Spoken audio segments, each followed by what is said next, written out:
stop this offense? And I know they do different stuff and kind of are more horizontal than vertical. Is that maybe a way to describe it? These guys? Yeah.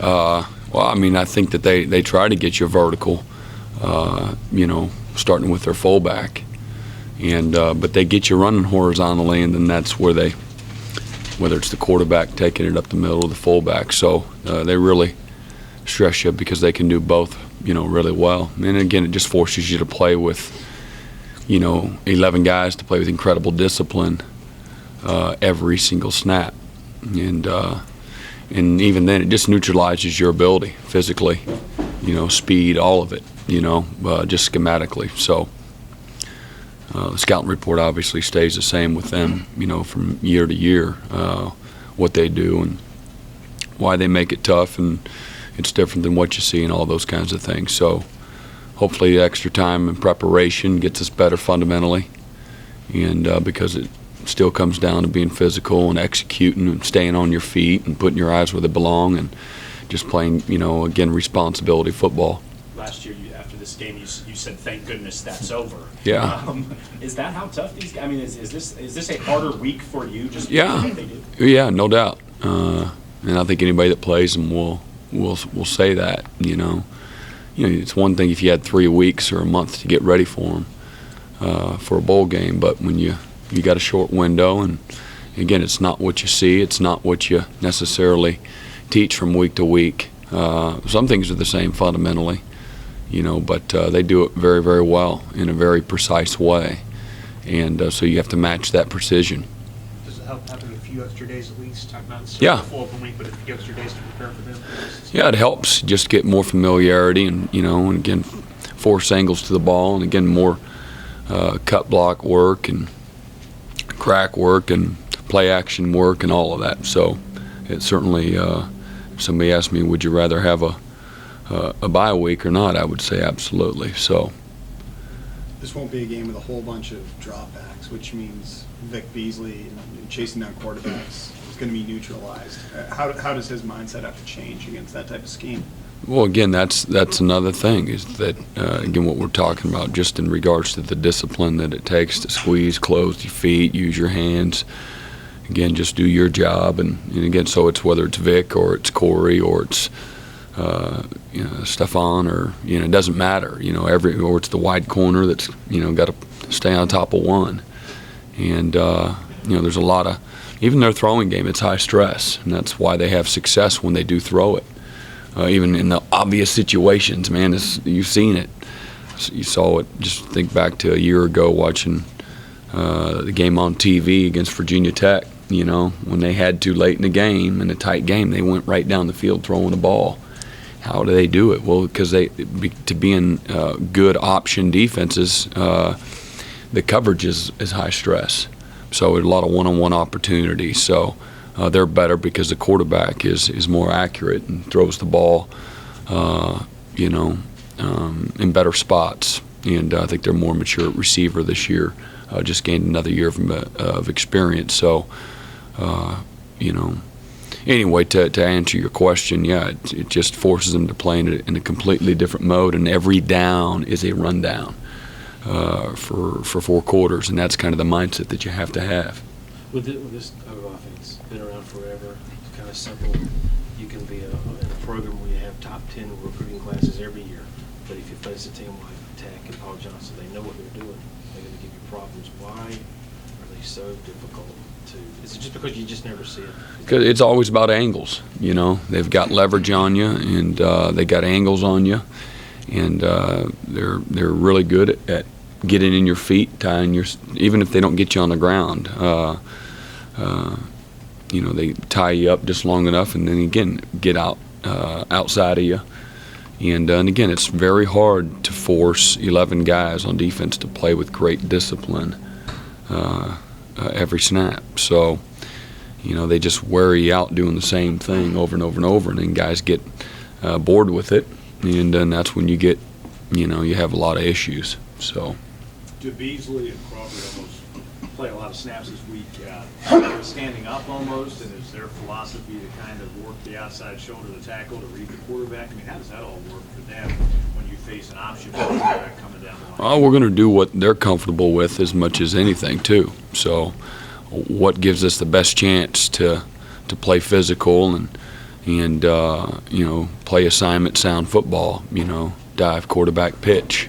Over and over and over. So, players are different, and so we'll hopefully take advantage of what they do best.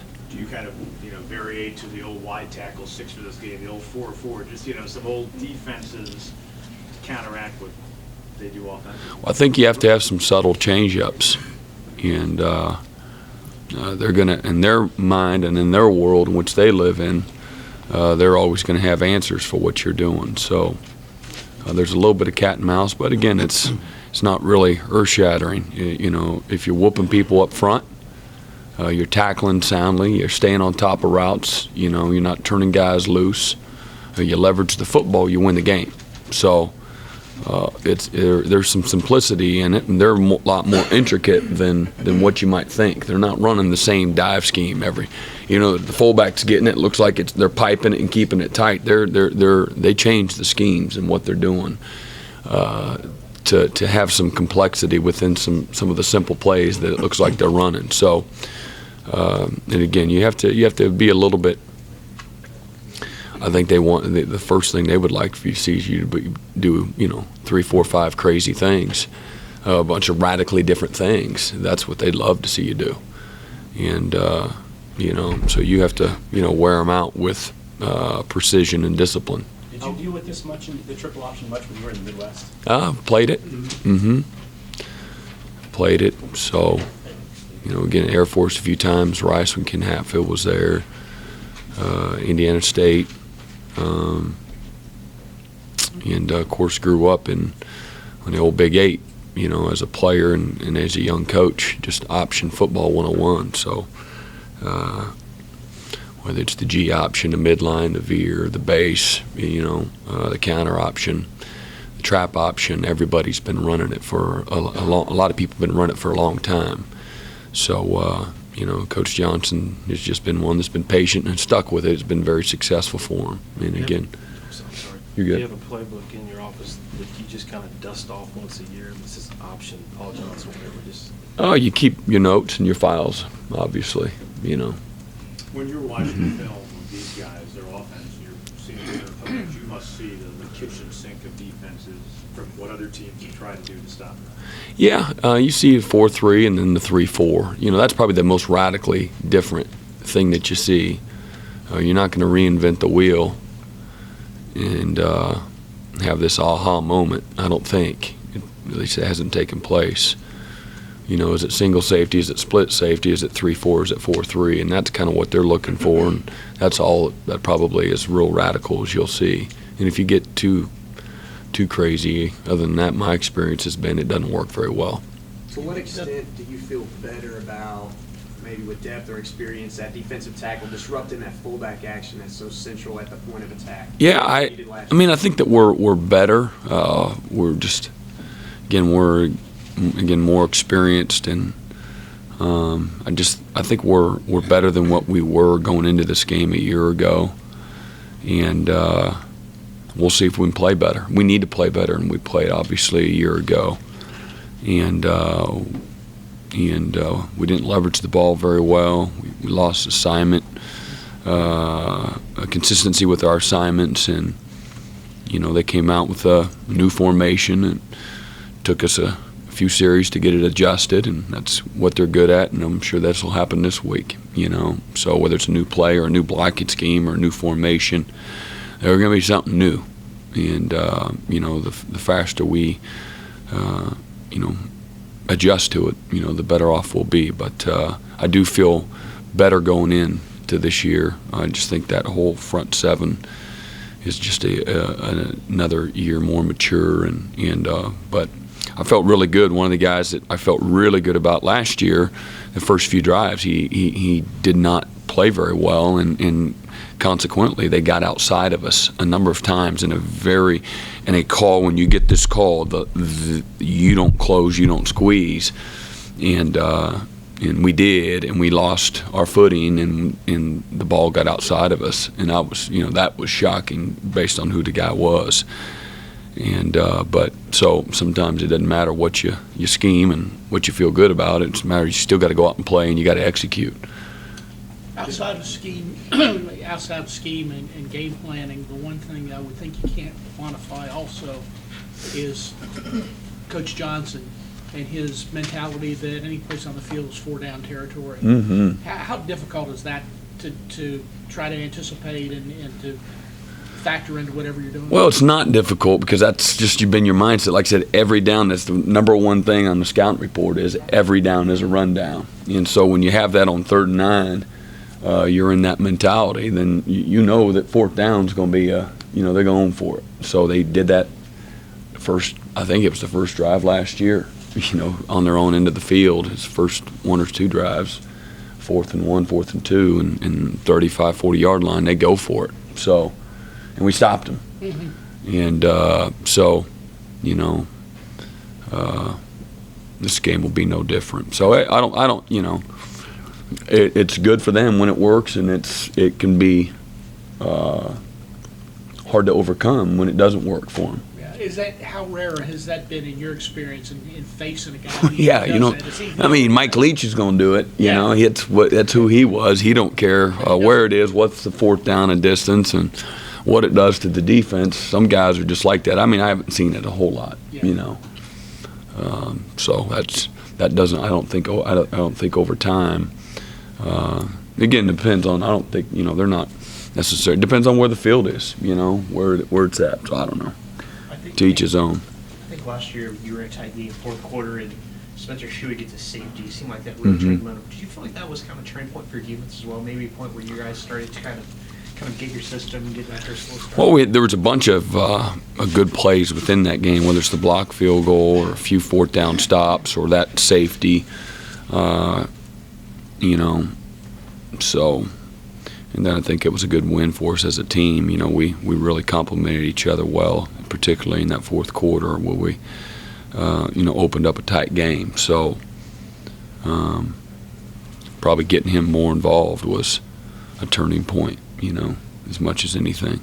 Talking with guys yesterday about cut blocking and things like that, and we'll see. I think maybe from the fan perspective or the punter perspective, it seems like Georgia Tech does that a lot. But in terms of preparation, it seemed like talking to them that you guys maybe have done a little bit more, but it's something you work on all the time. Is it really that much different from a technical standpoint for the players out there and facing a team like this? Yeah, some of it is right, pushing the envelope of being illegal blocks, not the high-low necessarily talking about, but where they're leveraging the blocks from, and there's, hopefully our, guys are looking for it because it's, it can be, I've lost guys in games to season-ending injuries, ACLs, because of it. So, from that standpoint, there's some things, and I'm not going to do that to my guys in practice from the same kind of angles. So hopefully, again, they know they got to play over bent knees and be violent with their hands and be quick with their feet and again, stay on their feet. We can't lose guys.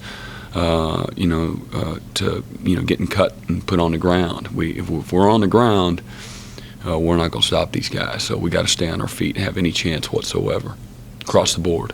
Is there a certain level of mental obstacle or anxiety that guys have to kind of overcome that maybe slows them down? Maybe, you have to ask them. I'm sure there is because it is different, and they know, the slightest mistake can be catastrophic. I don't know, your point's well taken. There's high stress because of the space that you're required to defend in, and some of the blocking schemes and the reads that need to be very precise, and the angles that you take need to be very, very precise. So, there is certainly high stress, particularly, again, from your secondary. They are such a critical part. It's not like they're coming out with one tight end, 3 wides, and running the zone play, where a lot of times you don't need your secondary. They're coming in. You're going to need, the secondary to support and to defend them very well. Not only just to support and keep it from making a big play, but stoning them and leveraging it and stopping, the perimeter run game.